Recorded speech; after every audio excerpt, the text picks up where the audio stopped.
नमस्कार दोस्तों, कैसे हो आप लोग? अच्छे होंगे, कुशल होंगे, प्रसन्न होंगे। कैसे लग रहे हैं आपको मेरे वीडियो? आशा करता हूं अच्छे लग रहे होंगे। तो अपन टॉपिक कर रहे थे कार्बन और उसके यौगिक। तो अब तक आपको कार्बन की विशेषताएं, इलेक्ट्रॉनिक विन्यास ये बता दिए गए हैं। आज अपन उसी टॉपिक को आगे बढ़ाते हुए सह संयोजक बंध करते हैं। कौन सा टॉपिक ले रहे हैं मित्रों? सह संयोजक बंध। ये सह संयोजक बंध क्या होता है? दो परमाणुओं के बीच, कितने? दो परमाणुओं के बीच इलेक्ट्रॉनों की समान साझेदारी। दो परमाणुओं के बीच इलेक्ट्रॉनों की समान साझेदारी से बनने वाले आबंध या बंध को सह संयोजक बंध कहते हैं। तो क्या कह रहे हैं अपन? दो परमाणुओं के बीच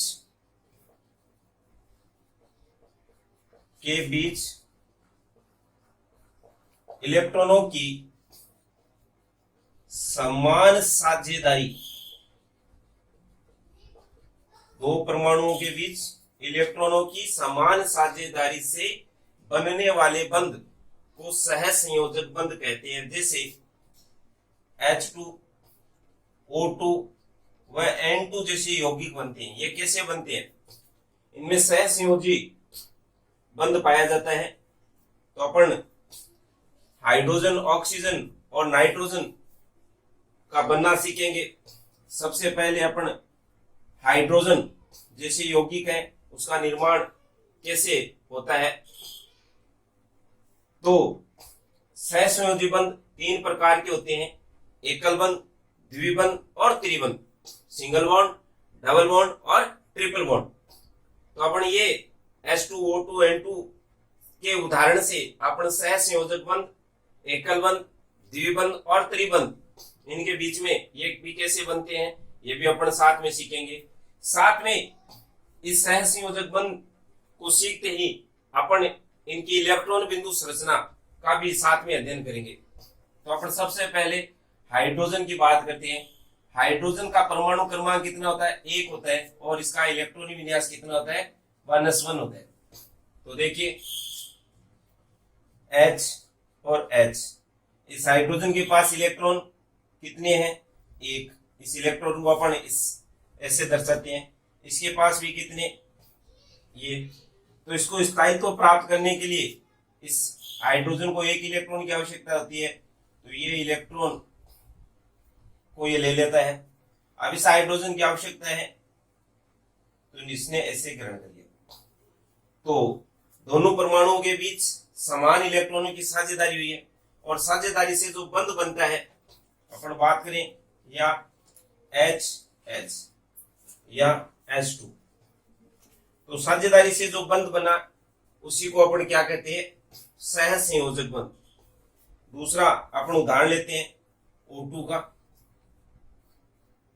ऑक्सीजन का परमाणु क्रमांक अपने को पता होता है, कितना होता है? 8 होता है। इसका इलेक्ट्रॉनिक विन्यास लिखें 1s2 2s2 2p4। तो इसके बाह्य कोश या संयोजी कोश में 6 इलेक्ट्रॉन है।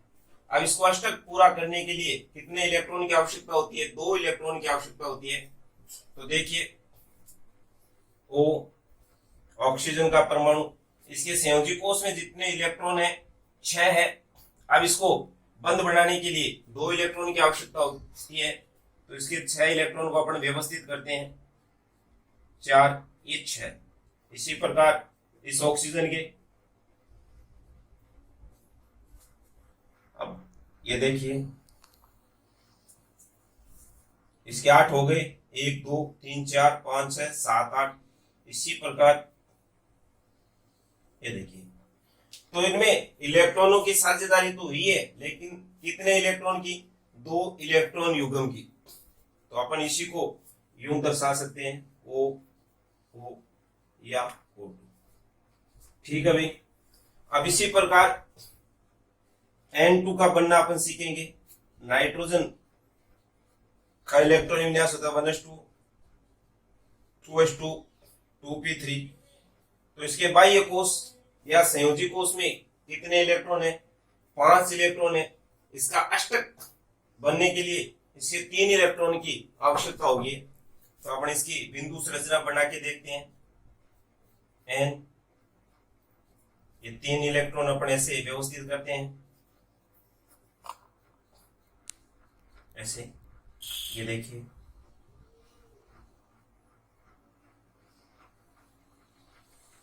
तो इसमें कितने इलेक्ट्रॉन की साझेदारी हो रही है? 3 इलेक्ट्रॉन युग्म की। तो अपन कहेंगे एन और एन के बीच में 3 लाइनें अपन बना देंगे और ये बन गया अपना एन।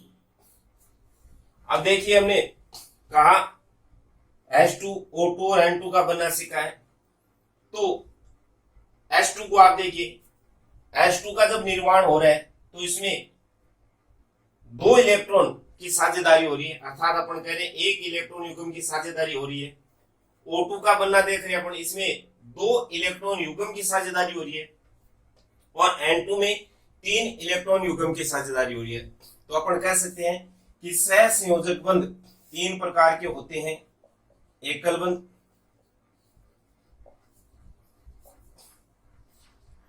द्विबंध और त्रिबंध।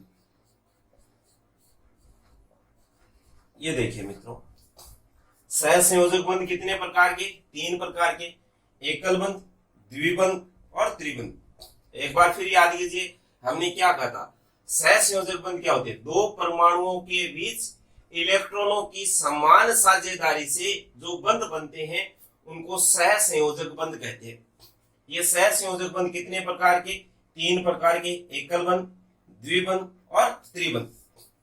जब 2 परमाणुओं के बीच एक इलेक्ट्रॉन युग्म, 2 परमाणुओं के बीच एक इलेक्ट्रॉन युग्म की साझेदारी होती है तो दोनों परमाणुओं के बीच में एक लाइन अपन खींच देते हैं, इसी को अपन एकल बंध कहते हैं। 2 परमाणुओं के बीच जब 2 इलेक्ट्रॉन युग्म की साझेदारी होती है तो 2 इलेक्ट्रॉन युग्म की साझेदारी से द्विबंध बनता है, अर्थात दोनों परमाणुओं की हमने 2 लाइनें खींची है, जिसी को द्विबंध कहते हैं। इसी प्रकार नाइट्रोजन देखिए, 2 परमाणुओं के बीच 3 इलेक्ट्रॉन युग्म की साझेदारी होती है और 3 इलेक्ट्रॉन युग्म की साझेदारी से जो बंध बनता है उसको अपन त्रिबंध कहते हैं। तो समझ में आ गया मित्रों, सहसंयोजक बंध 3 प्रकार के होते हैं, एकल बंध, द्विबंध और त्रिबंध। ठीक है, अब उसके साथ ही अपन सहसंयोजी बंध की बात करते हैं और मेथेन, एथीन और एथाइन के उदाहरण से अपन इस सहसंयोजी बंध को भी समझते हैं और साथ में इनकी इलेक्ट्रॉन बिंदु संरचना भी अपन बनाते हैं। बोर्ड में मेथेन, एथीन और एथाइन इनकी इलेक्ट्रॉन बिंदु संरचना अपने को पूछते हैं, तो ये भी अपने को ध्यान होनी चाहिए। मेथेन की बनाते हैं, मेथेन, मेथेन का फार्मूला होता है CH4।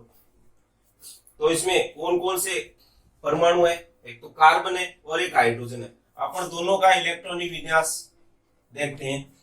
कार्बन का परमाणु क्रमांक 6 होता है और हाइड्रोजन का 1 होता है। ठीक है, कार्बन का इलेक्ट्रॉन विन्यास 1s2, 2s2 और ये कितना होता है?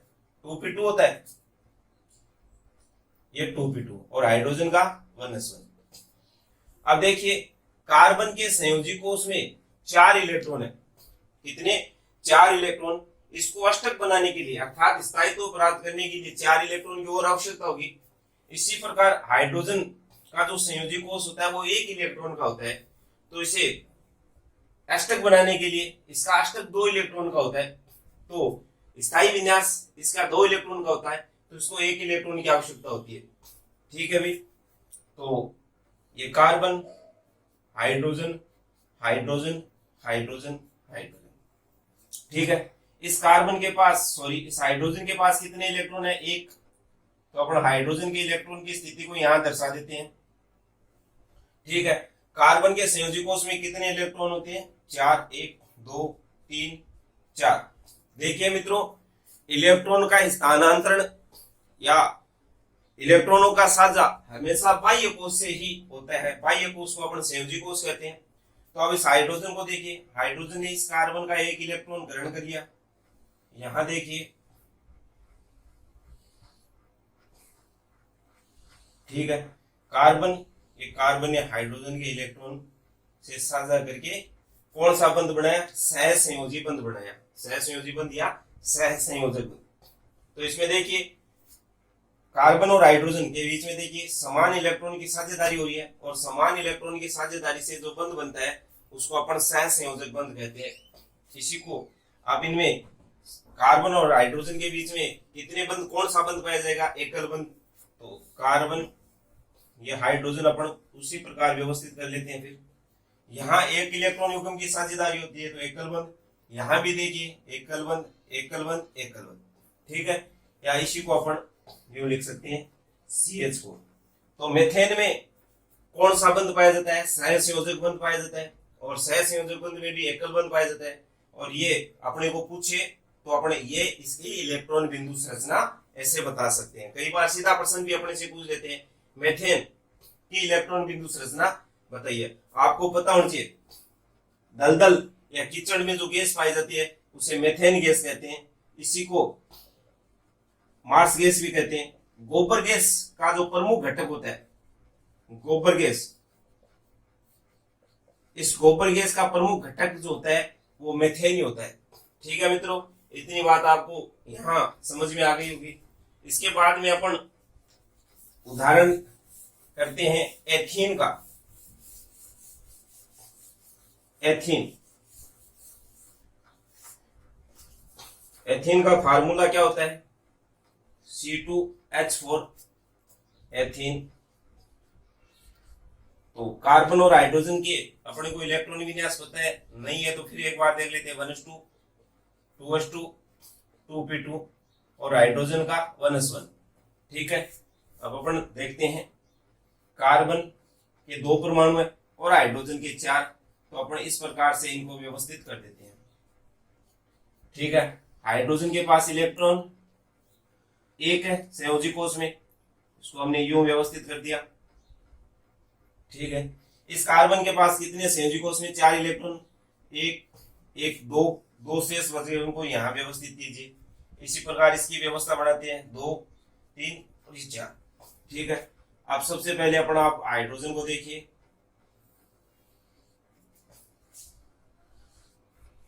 ये हाइड्रोजन, अब इस कार्बन का देखिए, ये कार्बन। ठीक है, अब इसी को अपन यूं लिख सकते हैं, फिर एक बार आप ऐसे ही लिख लीजिए, ये हाइड्रोजन हाइड्रोजन हाइड्रोजन। इस हाइड्रोजन और कार्बन के बीच में एक इलेक्ट्रॉन युग्म की साझेदारी हो रही है, तो यहाँ पे कौन सा बंध आएगा? एकल बंध। यहाँ एकल बंध, यहाँ पर एकल बंध और यहाँ पर भी एकल बंध। ठीक है, लेकिन कार्बन कार्बन के बीच में देखिए, कार्बन कार्बन के बीच में 2 इलेक्ट्रॉन युग्म की साझेदारी हो रही है, तो यहाँ पे कौन सा बंध बनेगा? द्विबंध बनेगा। इसी को अपन यूं लिख सकते हैं H2C द्विबंध CH2, या इसी को अपन C2H4। ठीक है मित्रों, समझ में आ गई एथीन की इलेक्ट्रॉन बिंदु संरचना।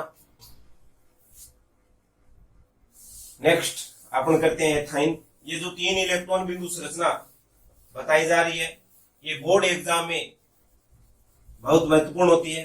बोर्ड एग्जाम में मेथेन, एथीन और एथाइन की इलेक्ट्रॉन बिंदु संरचनाएं एग्जाम में आती है। अब अपन नेक्स्ट करते हैं एथाइन की। एथाइन, एथाइन का फार्मूला क्या होता है? C2H2। ठीक है, कार्बन और हाइड्रोजन का अपने को इलेक्ट्रॉन विन्यास ज्ञात है, तो अपन इसको डायरेक्ट कर सकते हैं। हाइड्रोजन, ये हाइड्रोजन को इस प्रकार व्यवस्थित कर लिया।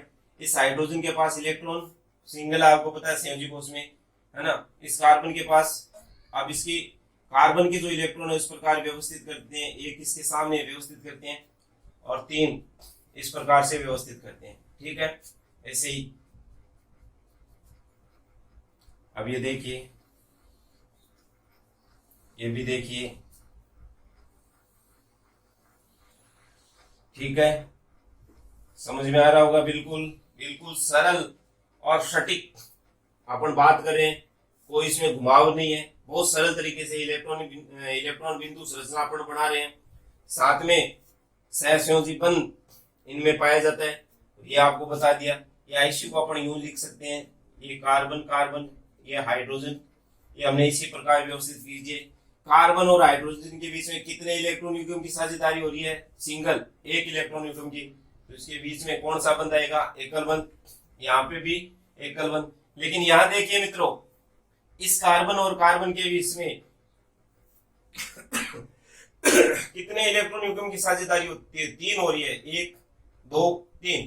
तो अपन इसके बीच में 3 लाइनें बना देंगे, इसी को अपन त्रिबंध कहते हैं। अर्थात अपन कह सकते हैं एथाइन में कार्बन कार्बन के बीच में त्रिआबंध पाया जाता है, या इसी को अपन यूं भी लिख सकते हैं Sc ट्रिपल बॉन्ड CH, या इसी को अपन C2H2। तो आशा करते हैं आपको इलेक्ट्रॉन बिंदु संरचना समझ में आ गई होगी, आपको सहसंयोजक बंध इनके मध्य में जो पाया जाता है वो समझ में आ गया होगा। अब इसके बाद में अपन नेक्स्ट टॉपिक करते हैं हाइड्रोकार्बन। क्या? हाइड्रोकार्बन। तो हाइड्रोकार्बन की बात करते हैं। ये हाइड्रोकार्बन क्या होते हैं? देखिए बहुत सरल तरीके से अपन सीखते हैं। CH प्रकार के जो यौगिक है, CH प्रकार की यौगिक हाइड्रोकार्बन कहलाते हैं। अर्थात अपन कह सकते हैं कि कार्बन व हाइड्रोजन, कार्बन व हाइड्रोजन, कार्बन व हाइड्रोजन से मिलकर बने यौगिक हाइड्रोकार्बन कहलाते हैं। आपने बहुत से फार्मूले देखे होंगे, जैसे CH4, C2H6, C2H4, है ना, C2H2। तो जो कार्बन और हाइड्रोजन से जो मिलकर यौगिक बने होते हैं उन्हीं को हाइड्रोकार्बन कहते हैं। याद रह जाएगा, कार्बन व हाइड्रोजन, इसके नाम से भी स्पष्ट हो रहा है। ये देखिए यहां तक अपन देखिए हाइड्रो और ये कार्बन, 2 भागों में इसको डिवाइड कर दीजिए। हाइड्रो यानी हाइड्रोजन, कार्बन यानी कार्बन। तो कार्बन व हाइड्रोजन से मिलकर बने यौगिक हाइड्रोकार्बन कहलाते हैं। ये हाइड्रोकार्बन 2 प्रकार के होते हैं। ये 2 प्रकार कौन कौन से हैं? विवर्त श्रृंखला युक्त हाइड्रोकार्बन और संवर्त श्रृंखला युक्त हाइड्रोकार्बन। विवर्त श्रृंखला का मतलब अचक्रीय होते हैं, इसलिए ऐसे हाइड्रोकार्बन को अचक्रीय हाइड्रोकार्बन कहते हैं। अचक्रीय कौन सी होती है? जिनमें प्रथम कार्बन और अंतिम कार्बन एक दूसरे से जुड़े नहीं होते हैं, ऐसे अचक्रीय हाइड्रोकार्बन। इन्हें एलिफेटिक यौगिक भी कहते हैं। विवर्त श्रृंखला युक्त हाइड्रोकार्बन को एलिफेटिक यौगिक भी कहते हैं। संवर्त हाइड्रोकार्बन, इन्हें चक्रीय हाइड्रोकार्बन कहते हैं। अर्थात इनमें प्रथम कार्बन और अंतिम कार्बन एक दूसरे से जुड़े होते हैं। इस प्रकार के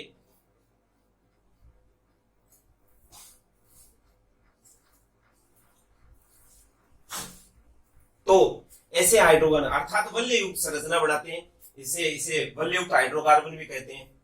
अब जो वलय युक्त हाइड्रोकार्बन ये 2 प्रकार के होते हैं, एलिसाइक्लिक यौगिक और एरोमेटिक हाइड्रोकार्बन। एलिसाइक्लिक कौन से होते हैं? एलिसाइक्लिक और एरोमेटिक। एलिसाइक्लिक कौन से होते हैं? ऐसे हाइड्रोकार्बन जो जलाने पर बिना धुएं की ज्वाला के साथ जलते हैं, बिना धुएं, अर्थात इनको जलाने पर धुआं नहीं बनता है, काला धुआं नहीं बनता है, ऐसे हाइड्रोकार्बन साइक्लोहेक्सेन कहलाते हैं। और जिनको जलाने पर काले धुएं की ज्वाला के साथ जलते हैं, अर्थात एरोमेटिक गुण दर्शाते हैं, इनको एरोमेटिक हाइड्रोकार्बन कहते हैं, जैसे बेंजीन। ठीक है, अब बात करते हैं इधर आइए, अपने सेकेंडरी स्तर पर जो प्रमुख रूप से जो क्वेश्चन पूछे जाते हैं वो यहीं से पूछे जाते हैं। ठीक है, तो हालांकि अपने को ध्यान ये रहना चाहिए, लेकिन एग्जाम की दृष्टि से ये पोर्शन अपने लिए महत्वपूर्ण होता है, इसलिए अपन इसको पूरा सीखने की कोशिश करते हैं। तो विवर्त श्रृंखला युक्त हाइड्रोकार्बन या अचक्रीय हाइड्रोकार्बन ये फिर 2 प्रकार के होते हैं, संतृप्त हाइड्रोकार्बन और असंतृप्त हाइड्रोकार्बन। संतृप्त हाइड्रोकार्बन और असंतृप्त हाइड्रोकार्बन। संतृप्त हाइड्रोकार्बन कौन से होते हैं? वे हाइड्रोकार्बन जिनमें कार्बन कार्बन के मध्य एकल बंध पाया जाता है। वे हाइड्रोकार्बन जिनमें कार्बन कार्बन के मध्य एकल बंध पाया जाता है संतृप्त हाइड्रोकार्बन कहलाते हैं। इन्हें एल्केन भी कहते हैं। क्या कहते हैं? एल्केन। संतृप्त हाइड्रोकार्बन या एल्केन कहते हैं। वे हाइड्रोकार्बन जिनमें कार्बन कार्बन के मध्य या बीच में एकल बंध पाया जाता है उन्हें संतृप्त हाइड्रोकार्बन या एल्केन कहते हैं। इनका सामान्य सूत्र होता है CnH2n+2। इनका सामान्य सूत्र क्या होता है? CnH2n+2। दो और इसके उदाहरण है जैसे मेथेन,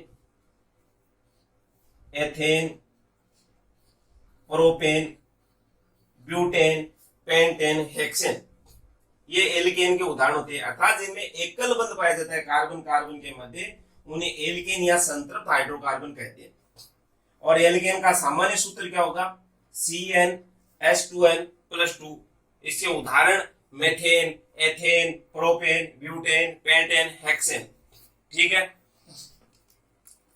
अब बात करते हैं असंतृप्त हाइड्रोकार्बन की। असंतृप्त हाइड्रोकार्बन वे हाइड्रोकार्बन, या यूं कह सकते हैं वे असंतृप्त कौन से होते हैं? वे हाइड्रोकार्बन जिनमें कार्बन कार्बन के मध्य द्विबंध या त्रिबंध पाया जाता है। कार्बन कार्बन के मध्य द्विबंध या त्रिबंध पाया जाता है, असंतृप्त हाइड्रोकार्बन कहलाते हैं। कौन से होते हैं असंतृप्त हाइड्रोकार्बन? जिनमें कार्बन कार्बन के मध्य द्विबंध या त्रिबंध पाया जाता है, असंतृप्त हाइड्रोकार्बन कहलाते हैं। ये दो प्रकार के होते हैं असंतृप्त हाइड्रोकार्बन, दो प्रकार के, एल्कीन और एल्काइन। असंतृप्त हाइड्रोकार्बन कितने प्रकार के? दो प्रकार के, एल्कीन और एल्काइन।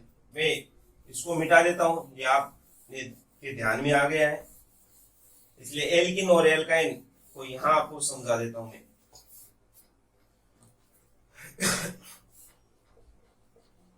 एल्कीन और एल्काइन,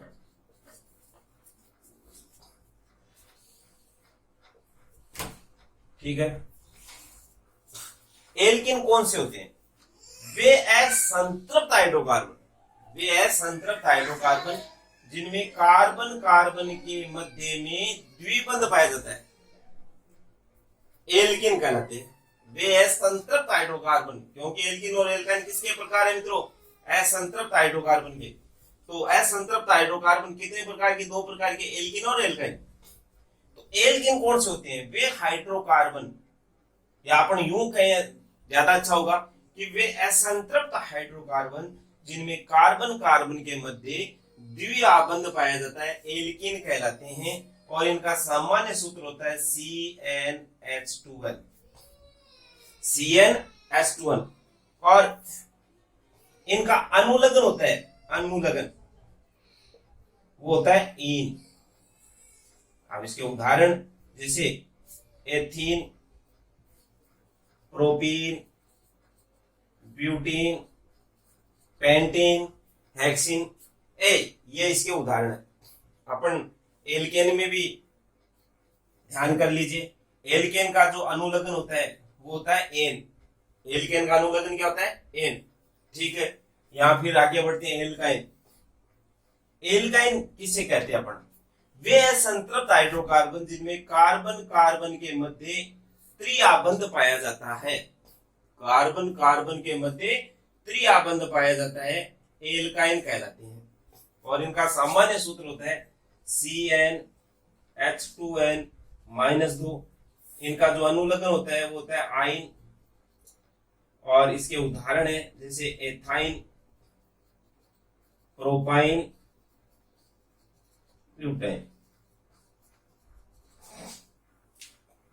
ठीक है, समझ में आ गया होगा। फिर एक बार देख लीजिए, असंतृप्त हाइड्रोकार्बन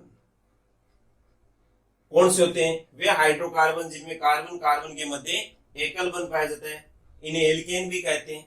इनका सामान्य सूत्र होता है CnH2n+2। इनका अनुलग्न होता है एन। उदाहरण methane, ethane, propane, butane, pentane, hexane. असंतृप्त हाइड्रोकार्बन वे हाइड्रोकार्बन जिनमें कार्बन कार्बन के मध्य द्विबंध या त्रिबंध पाया जाता है, असंतृप्त हाइड्रोकार्बन कहलाते हैं। ये असंतृप्त हाइड्रोकार्बन दो प्रकार के होते हैं, एल्कीन और एल्काइन। एल्कीन कौन से होते हैं? वे हाइड्रोकार्बन जिनमें कार्बन कार्बन के मध्य द्विबंध पाया जाता है, एल्किन कहलाते हैं। इनका सामान्य सूत्र CnH2n होता है और इनका अनुलग्न होता है इन, जैसे ethene, propene, butene, pentene, hexene. Alkyne वे असंतृप्त हाइड्रोकार्बन जिनमें कार्बन कार्बन के मध्य त्रिआबंध पाया जाता है। इनका सामान्य सूत्र होता है CnH2n-2, अनुलग्न आइन, ethyne, propyne, butyne, pentyne, hexyne. ठीक है, अब इसी को अपन संयुक्त रूप से यदि सीखना चाहें तो एल्किन, एल्काइन, एल्केन, इनको अपन बहुत इजी रूप से एक साथ ही सीख सकते हैं। तो देखिए मित्रों, एक बार इनको संयुक्त रूप से एल्किन और एल्काइन को समझ लिया वापिस। एल्केन कौन से होते हैं? जिनमें कार्बन कार्बन के मध्य एकल बंध पाया जाता है। इनका सामान्य सूत्र CnH2n+2, अनुलग्न एन।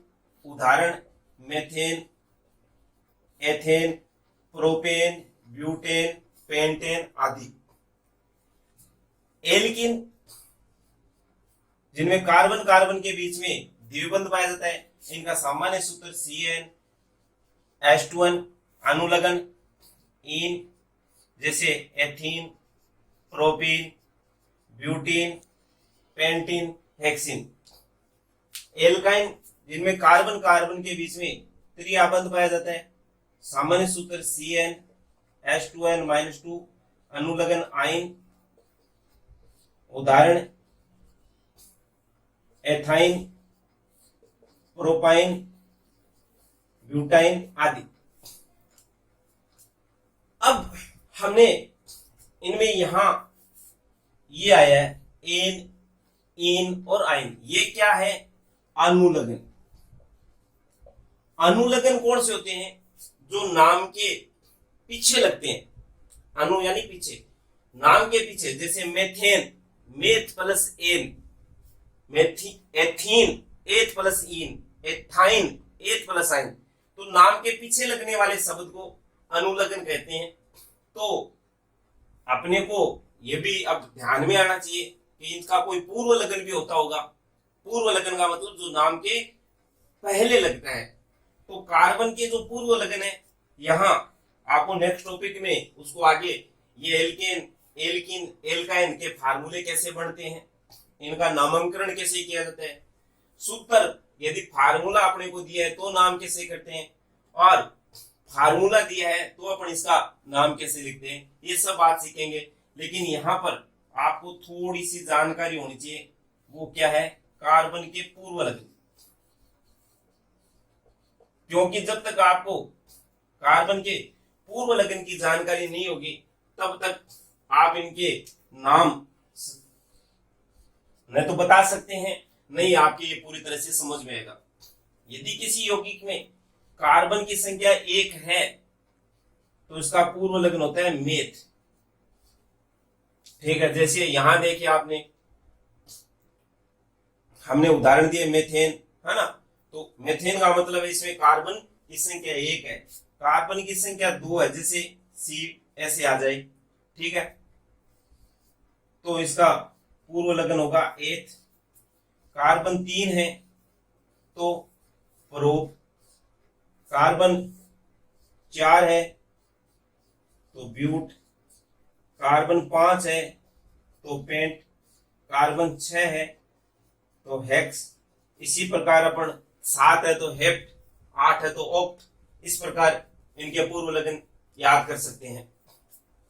ठीक है, क्योंकि बिना पूर्व लगन अपन इनका नाम का निर्धारण नहीं कर सकते। पूर्व लगन फिर एक बार याद कीजिए, कार्बन की संख्या यदि 1 है तो मेथ, कार्बन यदि 2 है तो एथ, कार्बन यदि 3 है तो प्रोप, कार्बन यदि 4 है तो ब्यूट, कार्बन यदि 5 है तो पेंट, कार्बन यदि 6 है तो हेक्स। तो इसके आगे अपन इसका एल्केन, एल्किन, एल्काइन का नामकरण सीखेंगे। इन फार्मूलों के आधार पे जो फार्मूले बनेंगे, फार्मूलों का नाम कैसे लिखा जाता है, यदि अपने को फार्मूले दिए हैं तो इनके नाम कैसे लिखे, नाम दिया है तो फार्मूला कैसे लिखेंगे, ये बातें अपन नेक्स्ट टॉपिक में करेंगे। तो आज की क्लास आपको कैसी लगी? यदि आपको अच्छी लगी है तो आप चैनल को लाइक कीजिए, सब्सक्राइब कीजिए। धन्यवाद।